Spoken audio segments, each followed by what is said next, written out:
SP Velumani திருமணத்தில் Annamalai present, Edappadi absent. பார்த்தீங்களா? அதற்கு நாள் தான் தேனி பெரியகுளத்தில் அவ்வளோ பெரிய மீட்டிங் போடுறாரு. தன்னுடைய இருப்பை பறைசாற்றுறாரு. ஓபிஎஸ்ஸை பற்றி கடுமையாக விமர்சனம் பண்ணுறாரு. டிடிவி தினகரனாக இருக்கட்டும், சசிகலா பற்றி சொல்கிறாரு. இங்கே நமக்குள்ளே பிரிவினைவாதம் இருக்குன்னு சொல்கிறாங்க, நம்ம உடஞ்சி சிதறி கிடைக்கிறோம்னு சொல்கிறாங்க. அப்படிலாம் இல்லைன்னு பேசுகிறாரு. எஸ்பி வேலுமணி எவ்வளோ மிக முக்கியமான நபர்னு உங்களுக்கு தெரியும். எவ்வளவு இணக்கமாக அவரோடு இருக்கிறாருன்னு தெரியும். அவருடைய மகன் திருமணத்திற்கு எடப்பாடி போகலை. நல்லா புரிஞ்சுக்கோங்க சார். எடப்பாடி அங்கே absent, Annamalai present. Senior most MLA, MP, அமைச்சர் அந்த எல்லா நபரும் எந்திரிச்சு நிற்கிறாங்க அண்ணாமலை வந்தோடனே. ஒவ்வொரு நபரையும் அண்ணாமலை வணக்கம் போட்டது அதோட பிரச்சனை கிடையாது. வணக்கம் வச்சது மட்டும் இல்லை, எல்லாத்துக்கும் இவர் இன்னமும் தட்டி கொடுக்குறாரு. சின்ன பிள்ளைங்களை தட்டி கொடுக்குற மாதிரி அண்ணாமலை சீனியர் மோஸ்ட் நபர் எஸ்பி வேலுமணி அவர்கள் கட்டி ஆற தழுவி வரவேற்கிறார். இது கூட நான் இன்னொரு செய்தி ஞாபகப்படுத்துகிறேன்.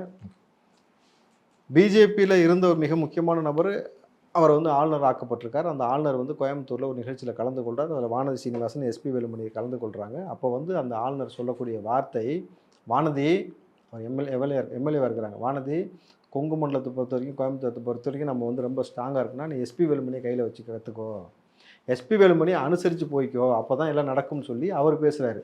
ஸோ இப்போ இந்த உறவு முறைகள் உங்களுக்கு புரிஞ்சிருச்சா? இப்போ எடப்பாடிக்கு தான் ப்ரீத்திங் டைம் கொடுத்துருக்குறாங்க.